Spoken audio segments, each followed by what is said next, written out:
All right, bottom of the hour now. We're following the breaking news today. Hurricane Ian has made a second landfall, this time in South Carolina. Ian's impacts have been felt in the Carolinas for hours now.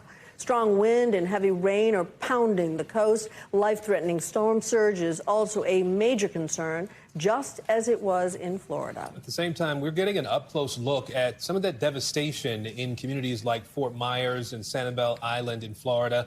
Some estimate the recovery in some of these areas could take not months, but years.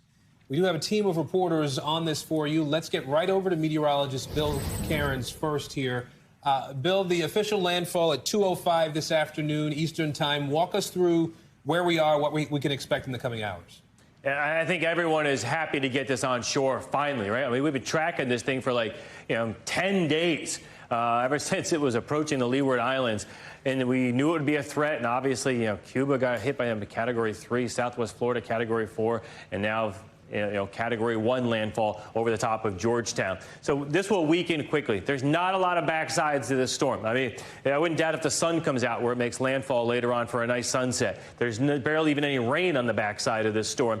Almost all of the bad with the storm is onshore now with the rain and the really strong winds. We do have to worry about isolated tornadoes coming into areas of eastern North Carolina, and that will continue through the evening. So with that landfall into Georgetown, all of the worst storm surge was north of that. So that's the Pawleys Island area, heading up here towards Myrtle Beach, North Myrtle Beach. The water levels were still pretty high, too, just south here down the Wrightsville Beach and Carolina Beach. But the worst of it appears to be in between Myrtle Beach and Georgetown as far as the storm surge goes. And that appears to have been accurate. The Hurricane Center said possibility of 4 to 7 feet. It looks like we've had at least 5 to 6 feet in a few areas.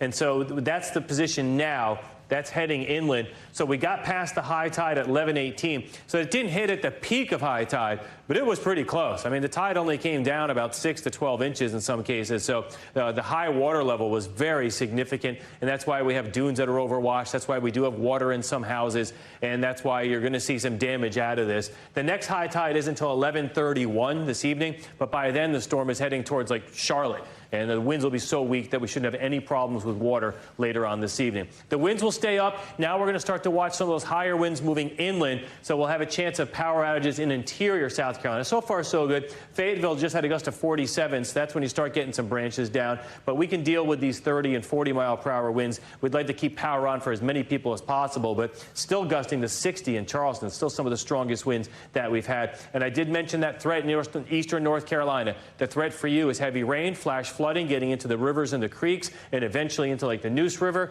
But as far as the flash flood warnings go, you can see we already have numerous of those guys. So just because the storm surge threat's going to pass us by, we're still going to have dangerous, life-threatening weather right through the night. Thanks for watching our YouTube channel. Follow today's top stories and breaking news by downloading the NBC News app.